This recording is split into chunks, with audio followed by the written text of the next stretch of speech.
Look at a piece of paper. Standard A4 size, 80 grams per square meter. It feels light, completely harmless. At the bottom of the final page, there is a line of black ink. A signature, your signature. That ink binds a man. It buys his silence. It guarantees his $300,000 annual salary, his corner office on a high floor, his family's premium medical insurance, the private school tuition for his children. It is a non-disclosure agreement, a legally binding lock forged by the most ruthless and expensive corporate lawyers in America. But what if you discover that this same black ink is the exact mechanism that allows an empire to quietly, methodically kill 1,000 people every single day? Breaking the contract means losing everything: your money, your reputation, your physical safety. Staying silent means becoming a highly paid accomplice to mass murder. This is not a theoretical ethics question in a college classroom. This is the exact reality Jeffrey Wigand woke up to every single morning. Jeffrey Wigand did not carry a weapon. He did not hack into a secure government mainframe in the dead of night. He wore a tailored gray suit. He sat in a heavy leather chair. He was the vice president of research and development at Brown and Williamson, the third largest tobacco company in the United States. He was on the inside. He saw the cold gears of the corporate machinery up close. He was originally hired to make a safer cigarette. That was the pitch. That was the lie he was told by the executives, and the lie he desperately wanted to believe. But the laboratory data resting on his mahogany desk told a different story. Now the numbers were cold, indisputable. The executives at the very top knew nicotine was a highly addictive substance. They did not just know it, they actively weaponized it. Ammonia, a simple, harsh chemical, commonly found in industrial cleaning supplies. Wigand watched, paralyzed by professional shock, as the company systematically added ammonia compounds to the tobacco leaves. It was not a flavor enhancer. It was a calculated chemical reaction. The ammonia altered the pH level of the tobacco smoke. It transformed the nicotine molecules into a free base form. This meant the narcotic hit the central nervous system faster, harder. It bypassed the body's natural defenses and locked the smoker into a permanent chemical cage. This was no longer an agricultural product. This was applied neurochemistry. And this was a highly engineered delivery device for a narcotic, carefully disguised as a casual, everyday habit. Wigand sat in brightly lit boardrooms. He looked across polished tables at men with soft hands and expensive watches. Men who smiled warmly. Men who signed off on the ammonia process without a second thought. Men who later stood before the United States Congress, raised their right hands, looked directly into the camera, and swore under penalty of perjury that nicotine was not addictive. 7 chief executive officers, 7 raised hands, 7 calculated, rehearsed lies broadcast to millions of homes. Wigand watched them on television, from the inside. He held the internal stamped documents that proved they were lying. The paper felt heavy in his hands, toxic. The decision to betray your employer does not happen in a sudden flash of cinematic glory. It happens in the quiet, suffocating moments of the night. It happens when you look at your daughters sleeping peacefully in their beds, knowing that the roof over their heads is funded by a chemical formula designed to hook and destroy human lungs. The cognitive dissonance becomes a physical, crushing weight in your chest. You cannot unsee the data. Wigand started asking uncomfortable questions. He challenged the ammonia additives in meetings. He challenged the abrupt cancellation of the safer cigarette program. He refused to blindly sign off on documents that altered scientific facts. He became a point of severe friction in a perfectly lubricated, multi-billion-dollar machine. And a machine that prints money does not tolerate friction. Now, in March 1993, the machine spat him out. He was abruptly fired, escorted out of the corporate headquarters by security. But they did not just let him walk away into the anonymity of civilian life. They handed him a heavily modified, ironclad non-disclosure agreement. A severance package intrinsically tied to his absolute, perpetual silence. If he spoke a word about the ammonia or the congressional testimony, he lost his severance pay. Worse, he lost his health benefits. One of his daughters was chronically ill. She required constant, expensive medical care. She needed those exact benefits to survive. The executives calculated his exact psychological breaking point. They tied his child's physical survival to his professional silence. A perfect, invisible, legally sanctioned blackmail. He signed the paper. He went home. He sat in the dark living room, stripped of his power. For 2 long years, the silence held. Wigand took a job teaching high school chemistry and Japanese in Louisville, Kentucky. A drastic, humiliating fall from the corporate elite, earning $30,000 a year instead of $300,000. A quiet, suffocating existence, pacing the floors of a high school instead of a corporate boardroom. Then came the knock on the door, or rather, the ringing of a telephone in the dead of the afternoon. On the other end of the line was Lowell Bergman, a seasoned investigative producer for CBS News' flagship program, 60 Minutes. Bergman was not explicitly looking for a whistleblower at first. He just needed an anonymous scientific consultant to translate some highly technical Philip Morris documents that had been leaked to him. They met in secret. Low-lit hotel lobbies, empty roadside diners late at night. Wigand was incredibly cautious. A deep, chilling paranoia was already seeping into his bones. He knew the immense reach of the tobacco industry. He knew their seemingly unlimited legal budget. He knew they employed former intelligence operatives and ruthless private investigators to protect their commercial secrets. Bergman slid a stack of documents across the diner table. Wigand put on his glasses and read them. He saw the exact same deceit he had witnessed at Brown and Williamson. The same calculated chemistry. The same deliberate manipulation of human biology for profit. The safe, heavily guarded boundary between a quiet, defeated life and a catastrophic war began to rapidly dissolve. Wigand slowly realized he was perhaps the only man alive with the specific scientific pedigree, the undeniable internal access, and the surviving fractured conscience willing to look at those documents and state, on the record, this is a lie. But doing so meant crossing a legal and physical line of no return. It meant initiating the complete, undeniable destruction of his own carefully rebuilt life. It meant triggering the wrath of an entity larger and richer than many sovereign nations. The betrayal of a massive empire requires a singular catalyst. For Jeffrey Wigand, it was the cold realization that the empire would never, ever stop expanding its chemical warfare unless someone from the inside, someone who helped build the machine, stepped out of the shadows and detonated the truth. They do not dispatch an assassin with a suppressed weapon to silence you. That is an archaic, messy tactic. It leaves physical evidence. It creates martyrs. Instead, they deploy a far more sophisticated and devastating mechanism of destruction. They send men in pristine suits carrying briefcases. They kill your reputation. They drain your bank accounts. They obliterate your personal life with paperwork. The intimidation began slowly. A subtle, creeping invasion of his physical reality. It started with the telephone. Anonymous calls in the dead of the afternoon. A distorted, low voice delivering a precise surgical threat regarding the physical safety of his children. Then came the environmental anomalies. A dark sedan idling too long at the end of his suburban cul-de-sac. New unfamiliar men sitting in parked cars near the high school where he taught chemistry.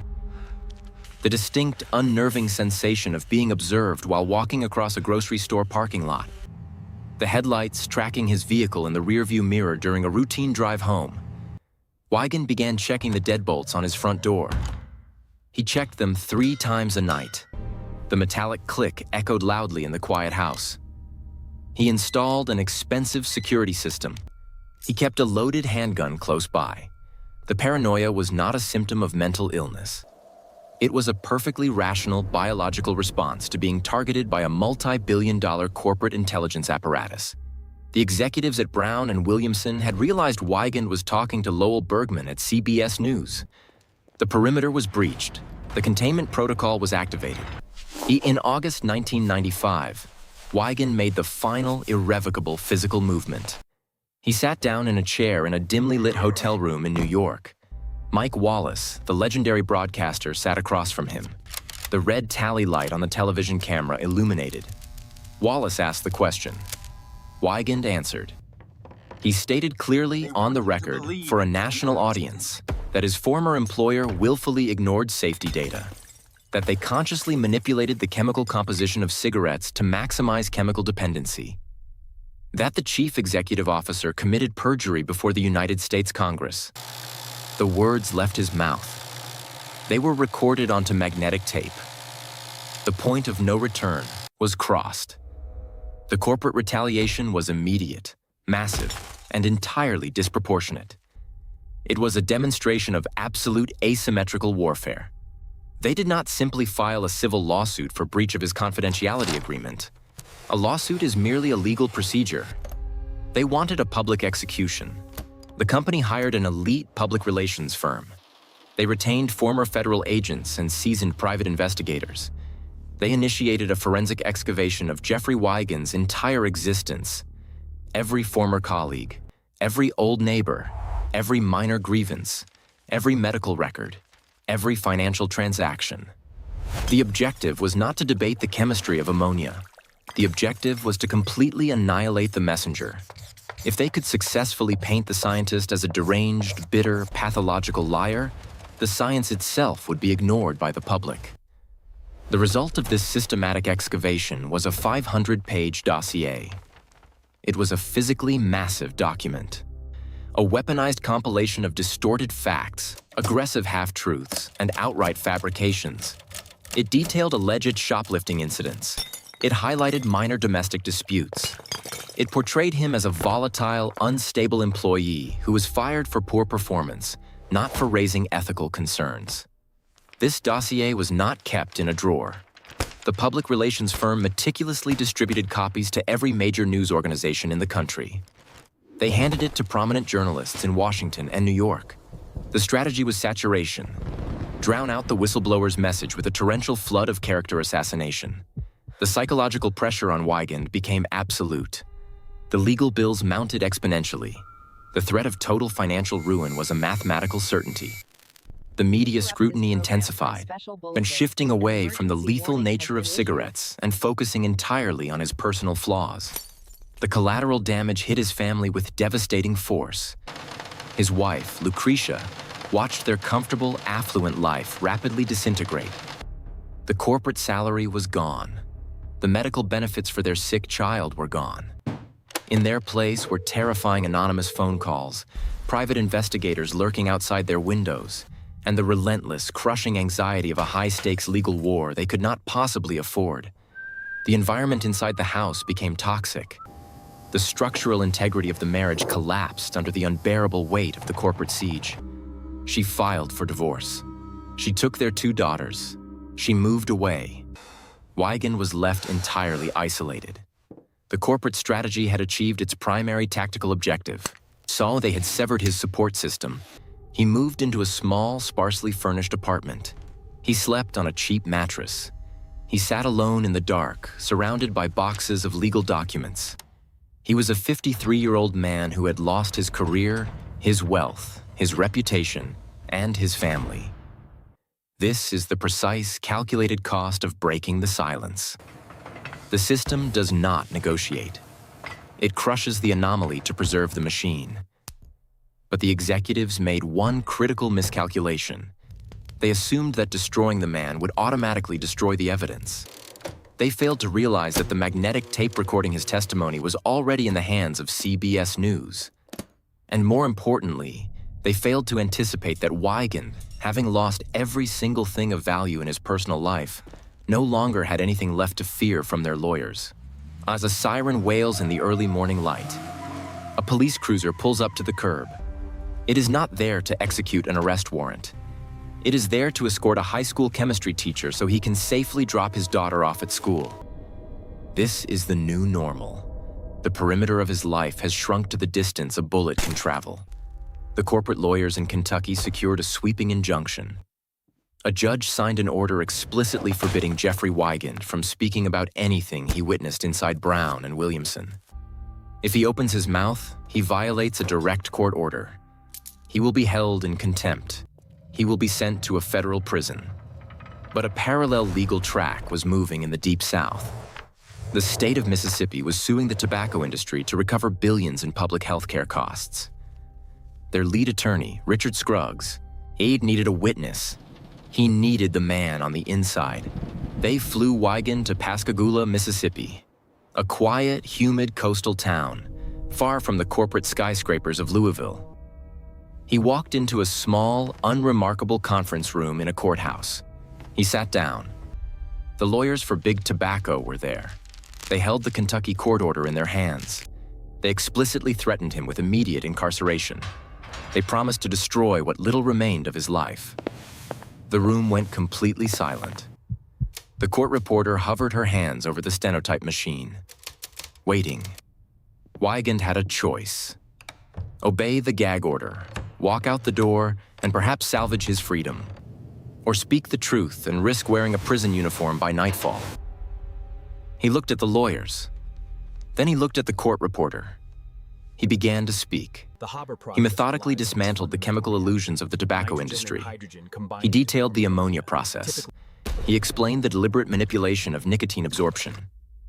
He confirmed that the executives knew exactly what they were doing when they lied under oath to the United States Congress. He spoke in the precise, clinical language of a scientist. Every word was a surgical strike against a century of corporate deceit. The stenotype machine clicked rapidly, capturing the exact moment a multi-billion-dollar armor cracked open.